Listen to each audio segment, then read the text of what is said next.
श्री शिवाय नमस्तेभ्यम दोस्तों, स्वागत है आपका मेरे इस चैनल पे। तो मैं आज आप लोगों के साथ पशुपतिनाथ की जो शाम की पूजा विधि होती है वो आपके लोगों के साथ शेयर करूंगी। तो देखिए, ये है मेरी पूजा की थाली। तो सुबह पूजा करके मैं आ गई थी। उसके बाद मेरी पूजा की थाली में मैंने कुछ भी ऐड नहीं किया है, बस मैंने 6 दीपक बना के लिए हुए और प्रसाद लिया हुआ है। तो 6 दीपक मैंने आटे के बना लिए हैं और उसमें मैंने घी डाल दिया है और फूलबत्ती के दीपक लिए हैं। और मैंने हलवा बनाया है, वो भी रवे का लिया है क्योंकि मेरा एक समय का फास्ट है। अगर आपका एक समय का फास्ट होगा तो आप रवे का हलवा बनाइए, आटे का बनाइए। अगर आपका दोनों समय का होगा तो आप कुट्टू के आटे का हलवा बनाइए और आलू का बना सकते हैं, ऐसा बनाइए। और देखिए, मैंने एक जार भर के पानी ले लिया है पिंड के आसपास साफ करने के लिए, पिंड को साफ करने के लिए। तो इस तरीके से आप पूजा की थाली बना लीजिए और उसको ढक के मंदिर में आ जाइए। और देखिए, अब मैं मंदिर में आ चुकी हूँ। तो सबसे पहले मंदिर में मैं आसपास का जो भी फूल पत्ती रहती है उसको मैंने साफ कर लिया है। और जो फूल पत्ती होती है ना आसपास में और जो पिंड के ऊपर चढ़ी हुई होती है उसे आप अच्छे से साफ कर लीजिए, कुछ भी मत रखिए। क्योंकि जब पूजा शुरुआत करते हैं ना तो सबसे पहले सब चीज़ों को हटा दिया जाता है। तो देखिए, मैंने सब चीज़ों को हटा दिया है और उसके बाद मैं कर रही हूँ पूजा की शुरुआत। तो सबसे पहले मैं चढ़ा रही हूँ जल। तो सबसे पहले आप जल चढ़ाइए, गणपति जी को जल चढ़ाइए, उसके बाद कुमार कार्तिक को चढ़ाइए, फिर अशोक सुंदरी को चढ़ाइए, फिर पार्वती माता के जो हस्तकमल रहते हैं ना, जहाँ पे नाग देवता लपेटे हुए रहते हैं, वहाँ पे चढ़ाइए। उसके बाद आप पिंड के ऊपर जल चढ़ाइए। उसके बाद आप जो कलश होता है ना, ये कलश के ऊपर जल डालिए। फिर उसके बाद नाग देवता के ऊपर जल डालिए और उसके बाद आप जो नंदी बाबा होते हैं ना उनके ऊपर जल चढ़ाइए। इस तरीके से आप सभी को जल चढ़ाइएगा। और जल चढ़ाने के बाद आप फिर अभिषेक करिए, पंचामृत से करिए। अगर आप अलग अलग पंचामृत लाते हो तो उस तरीके से करिए। लेकिन कैसा होता है ना, पशुपतिनाथ का जो व्रत होता है बहुत औरतें करती, तो इतना समय नहीं रहता है कि अलग अलग हम कर सके। तो इसकी वजह से कैसा होता है ना, मैं साथ में सब लेकर आ गई थी तो इससे जल्दी हो जाता है। तो मैं उस तरीके से अभिषेक कर रही हूँ। तो देखिए, अभिषेक करने के बाद पिंड को अच्छे से साफ कर लीजिएगा। और ये चीज का ध्यान दीजिएगा, जब हम साफ करते हैं ना तो जो आपके जो हाथों में चूड़ियां होती है ना उसका घर्षण पिंड को नहीं होना चाहिए, तो उसे आप पीछे कर लीजिए।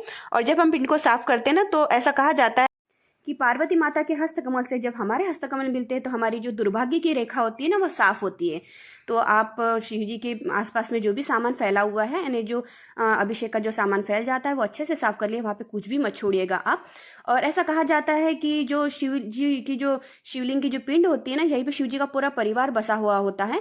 तो जैसे इनके ऊपर कुमार कार्तिकेय रहते हैं, गणपति जी रहते हैं, अशोक सुंदरी रहती है, पार्वती माता के हस्तकमल रहते हैं और जो ये कलश लटका हुआ है ना, तो इसमें शिव जी की 5 पुत्रियों का वास होता है। तो ऐसे पूरा शिव परिवार ही यहीं पे बसा हुआ होता है। तो देखिए, मैंने सारी पिंड को अच्छे से साफ कर लिया। अब मैं 1 लोटा जल पिंड के ऊपर चढ़ा रही हूँ। और ये जल चढ़ाने के बाद जो अपना कलश होता है वो मैं यहाँ पे लगा दूंगी। जहाँ से जल निकल रहा है इसे जलहरी कहा जाता है। तो ये जो जल होता है ना, ये अब घर में अवश्य लेके जाइए।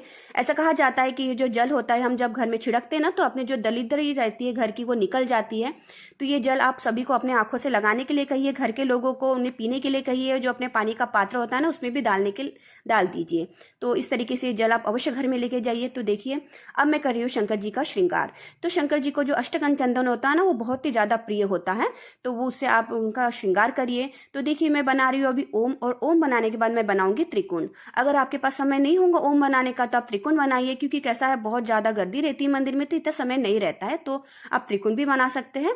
तो त्रिकोण बनाने के बाद जो शिव जी की जो लिंग रहती है उसके ऊपर भी मैं चंदन अर्पण करूंगी। और यहाँ पे जो त्रिकोण रहता है उसके ऊपर मैं अबीर गुलाल लगाऊंगी और पिंड के ऊपर भी मैं अबीर गुलाल लगाऊंगी और अक्षत चढ़ाऊंगी। तो अक्षत हमेशा ध्यान दीजिए कि अक्षत हमेशा साबुत रहने चाहिए, कटे छटे नहीं रहने चाहिए। और ये सब चढ़ाने के बाद मैं चढ़ाऊंगी जो भस्म होती है ना वो चढ़ाऊंगी, शिव जी की पिंड के ऊपर ही चढ़ाऊंगी, क्योंकि भस्म कहीं पे भी नहीं चढ़ती है, वह शिव जी की पिंड के ऊपर ही चढ़ती है। तो मैं भस्म चढ़ाऊंगी। उसके बाद में जो मैं गणपति जी की पूजा करूंगी, कुमार कार्तिकी की पूजा करूंगी, अशोक सुंदरी, पार्वती माता के हस्तकमल, इन सब की पूजा करूंगी। तो गणपति जी को सिंदूर चढ़ता है, कुमकुम चढ़ता है, तो चंदन चढ़ता है, ये चढ़ाइए आप। अशोक सुंदरी को कुमकुम चढ़ाइए, हल्दी चढ़ाइए। और कार्तिकेय को आप अपना चंदन चढ़ाइए, कुमकुम चढ़ाइए। और पार्वती माता को सिंदूर, हल्दी और कुमकुम ये सब चढ़ाइए। तो इस तरीके से आप सभी की पूजा करिए, नाग देवता की भी पूजा करिए और आप जो नंदी बाबा होते हैं ना उनकी भी पूजा करिए। और इस चीज़ का ध्यान दीजिए कि शंकर जी की पिंड को कुमकुम नहीं चढ़ती है और हल्दी नहीं चढ़ती है, तो आप हाथ बार बार पोंछते रहिएगा, क्योंकि कैसा होता है ना कभी लग जाता है ना, हमको दोष लग जाता है। तो इस चीज़ का आप ध्यान जरूर दीजिएगा।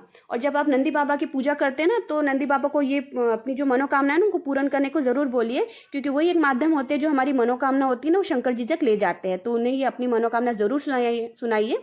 और जब हम पूजा की शुरुआत करते हैं ना तो ओम नमः शिवाय का जाप जरूर करिए, या फिर आप शिव शिवाय नमस्तुभ्यम का जाप करिए। ऐसा करते हुए आप पूरी पूजा करिए और अपनी जो मनोकामना होती है वो भी शंकर जी को बोलिए कि ये है पशुपतिनाथ बाबा, जो मैंने 5 सोमवार करने का जो प्रण लिया है उसे आप निर्विघ्न पूर्ण कीजिए, और जो भी मेरी भूल चूक हो जाती है उसको माफ़ करिएगा, और मेरी जो मनोकामना उसको पूरी करिएगा।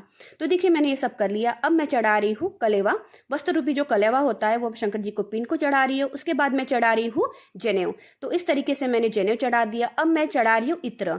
तो कैसा होता है ना, शंकर जी को इत्र बहुत पसंद आता है, तो इत्र में चढ़ा रही हूँ। अगर आपके पास इत्र नहीं होगा तो इत्र नहीं भी चढ़ा सकते हो। तो अब मैं चढ़ा रही हूँ बेलपत्ती चढ़ा रही हूँ। तो बेलपत्ती पे मैं चंदन लगा रही हूँ और फिर मैं चढ़ा रही हूँ। और ध्यान दीजिएगा बेलपत्ती की जो डंठल होती है ना वो तोड़ लीजिएगा आधी, और बेलपत्ती हमेशा उल्टी चढ़ाए। जो चिकना भाग होता है ना वो शंकर जी की पिंड के साइड में रहना चाहिए। और आप 5, 7, 9 ऐसे चढ़ा सकते हो। और जो आखिरी का जो बेलपत्ती रहती है ना उस पर आप कुमकुम कुमकुम नहीं चढ़ता है, थोड़ा सा अक्षत लगाइए फिर चढ़ाइए। अब देखिए जो बेलपत्ती होती है ना मैं अशोक सुंदरी के ऊपर चढ़ा रही हूँ, उसके ऊपर कुमकुम और मैंने अष्टगंध चंदन लगा के चढ़ाया। और मैंने फिर नंदी बाबा पे चढ़ाया, उसके भी वो कुमकुम लगाया और अष्टगंध चंदन लगाया, और इस तरीके से मैंने नंदी बाबा को भी चढ़ाया। अब मैं सभी के ऊपर फूल चढ़ा रही हूँ। और गणपति जी के लिए आप लाल फूल जरूर लेके जाइए, क्योंकि गणपति जी को लाल फूल बहुत प्रिय होता है। लेकिन शंकर जी के ऊपर लाल फूल नहीं चढ़ते, तो मैंने शंकर जी के लिए आंकड़े के फूल चढ़ाए हुए हैं। आप धतूरे का फूल भी चढ़ा सकते हो और फल भी चढ़ा सकते हो। मेरे पास नहीं था फूल और फल तो मैंने नहीं चढ़ाया। और बहुत लोग ऐसे होते हैं जो है धतूरे का फल शंकर जी की पिंड के ऊपर रख देते हैं, तो ऐसा नहीं करना चाहिए। वो फल है तो फल हमेशा ऊपर नहीं रखते हैं, फल हमेशा नीचे रखते हैं। जैसे जहाँ पे पार्वती माता के हस्तकमल रहते हैं ना वहाँ पे वो फल को रख दीजिए। और जो दुर्वा लेकर आई थी मैं, वो दुर्वा मैंने गणपति जी को चढ़ाया और नंदी बाबा को चढ़ाया। और देखिए अब मैंने जो मैं फल लेकर आई थी मैंने शंकर जी को छुआ के एक कागज के ऊपर रख दिया, और चिरंजी के दाने लेकर आई थी वो भी रख दिया, और दक्षिणा रख दिया। जो ये प्रसाद होता है ना नीचे नहीं रखना चाहिए, ये कागज के ऊपर रखना चाहिए। तो देखिए इस तरीके से मैंने सब चीजें चढ़ा दी। अब मैं कर रही हूँ दीपक की पूजा।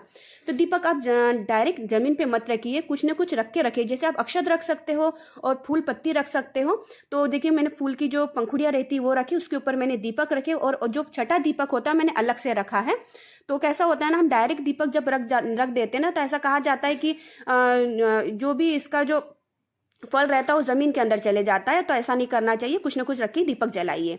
और जब दीपक जलाते हैं ना तो हमारी मनोकामना अवश्य बोलनी चाहिए आपने कि ये मेरी मनोकामना, उसको आप जरूर पूरा करिए। तो देखिए मैंने दीपक जला लिए। छठा दीपक मैंने नहीं जलाया, उसको अलग ही रखा है। और मैंने साथ में इसलिए नहीं रखा है कि गलती से कहीं जल ना जाए, इसलिए मैंने अलग से रखा। अब मैंने धूप जला लिया और धूप मैंने सब जगह फैला दिया है। आप धूप अगरबत्ती जला लीजिए और सब इधर फैला दीजिए। अब देखिए ये होने के बाद मैं अब चढ़ा रही हूँ प्रसाद। तो मैं प्रसाद मैंने लेकर आ गई थी, और मैंने उसमें 3 डोने भी रख के लेके आ गई थी। और ये प्रसाद के आप 3 भाग करिए और सेम भाग करिए, कुछ भी कम नहीं होना चाहिए और कुछ भी ज़्यादा नहीं होना चाहिए। तो मैंने 3 भाग सामान कर लिए हैं। और इसके ऊपर आप एक फूल रख दीजिए, या फिर आप इसके ऊपर बेलपत्ती भी रख सकते हैं। तो मैंने फूल रख दिए क्योंकि बेलपत्ती नहीं थी मेरे पास। और देखिए जो तीसरा भाग था ना मैंने उसे थोड़ा सा अलग ही रखा है, और इसलिए रखा है मैंने अलग ताकि मैं वो भूल से भी शंकर जी को न छुआऊँ। तो देखिए आप इसके ऊपर पानी फेर दीजिए और शंकर जी को छुआ दीजिए, और लेकिन तीसरे भाग को मत छुआइए, उसको अलग ही रखिए। तो देखिए मैंने इस तरीके से सब चढ़ा दिया है शंकर जी को। अब मैं कर रही हूँ आरती। तो आरती करते समय आप शंकर जी की आरती बोल दीजिए और कर्पूर गौरम बोल दीजिए। अगर आपको शंकर जी की आरती नहीं आती होंगी तो आप कर्पूर गौरम भी बोल सकते हैं। तो मैं शंकर जी की आरती कर रही हूँ, उसके बाद मैं कर्पूर गौरम बोलूँगी। तो इस तरीके से मैंने आरती कर ली। और आरती होने के बाद फिर मैंने शंकर जी को हाथ जोड़े और उनको अपनी जो प्रार्थना होती है तो वो मैंने पूरी करने को कहा कि तो हे पशुपतिनाथ बाबा, मैंने 5 सोमवार करने का प्रण लिया है, तो मेरी जो भी मनोकामना होगी उसको आप पूर्ण कीजिए, और मेरी जो ये पूजा है इसको आप निर्विघ्न पूरा कीजिए। तो ऐसे आप उनसे प्रार्थना करिए, उनसे विनंती करिए, तो आपकी जो भी मनोकामना होंगी उसे पशुपतिनाथ बाबा अवश्य पूर्ण करेंगे। तो इस तरीके से आप आरती करिए। तो आरती हो जाने के बाद जो ये आरती होती है ना, ये आपके वहाँ पे किसी को भी मत दीजिए, बस भगवान को अर्पण कीजिए। तो इस तरीके से आप आरती कर लीजिए। और आरती हो जाने के बाद फिर आप जो यहाँ जो प्रसाद चढ़ाया हुआ है तो वो प्रसाद आप अपनी थाली में रख लीजिए, और जो छठा दीपक होता है ना उसे भी अपनी थाली में रख लीजिए। और जो ये शाम की जो आरती होती है ना तो ये प्रदोष काल में की जाती है। तो प्रदोष काल का जो समय रहता है ना वो सूर्यास्त की 30-40 मिनट पहले चालू होता है और 30-40 मिनट बाद ही खत्म हो जाता है। ऐसा प्रदोष काल का समय रहता है और प्रदोष काल में ये पूजा की जाती है। तो इस तरीके से आप पूजा करिए और वहाँ पे और भी मूर्तियाँ होंगी तो उनकी भी पूजा करिए। तो देखिए ये मेरी पूरी पूजा की थाली शाम की बची हुई। तो अब मैं घर आ चुकी हूँ। तब मैं घर आने के बाद मेरा जो घर का जो मेन गेट है तो उसके मैं राइट साइड में बैठ गई हूँ और मैंने जो वहाँ पे कलश से पानी लेकर आ गई थी मंदिर से, वो मैंने पहले छिड़का है। अब मैं स्वस्तिक बनाया मैंने वहाँ पे, और स्वस्तिक बनाने के बाद मैंने इस पे फूल चढ़ा है और जो भी हल्दी कुमकुम चंदन ये सब चढ़ा है, उसकी पूजा की है। और उसके ऊपर फिर मैंने फूल चढ़ाकर मैंने दीपक रख दिया है और फिर मैंने दीपक जलाया, दीपक की पूजा की। और मैंने पूजा करने के बाद जो मेरी मनोकामना थी मैंने वो फिर से कहा कि मेरी जो मनोकामना है उसको पूर्ण करो। तो आपकी मनोकामना आपको फिर से कहना है। तो इस तरीके से आपको दीपक की पूजा करना है। और दीपक की पूजा हो जाने के बाद फिर आप घर में एंट्री करिए। और जब आप घर में एंट्री करते हैं ना तो सबसे पहले अपना जो राइट पैर रहता है ना तो वो सबसे पहले अंदर रखिए और फिर ही अंदर आइए। तो घर में आने के बाद आप जो कलश में पानी लेकर आते तो वो घर में पूरे घर में छिड़क दीजिए। और घर में जितने सदस्य होते हैं ना उनको कहिए कि इसे आंखों से लगाइए, उन्हें पीने के लिए कहिए। अपने घर के जो पानी का पात्र होता है उसमें डाल दीजिए। ऐसा कैसा ना वो सबको मिल जाता है। तो इस तरीके से आप करिए। और जो प्रसाद आप लेकर आए थे तो वो प्रसाद आप खुद ही खाइए, वो किसी को भी नहीं देना है, बस आपको ही खाना है वो प्रसाद। तो खाना खाने के पहले आपको प्रसाद ग्रहण करना है और उसके बाद ही खाना खाना है। तो इस चीज़ का आप ज़रूर ध्यान देना। तो बस आज की पूजा यही कंप्लीट होती है। तो आज की पूजा आपको कैसे लगी और आपको अगर और भी कुछ डाउट होंगे तो आप मुझे कमेंट करके पूछ सकते हैं। तो आज का वीडियो मैं यही ख़त्म करती हूँ। तो श्री शिवाय नमस्ते दोस्तों।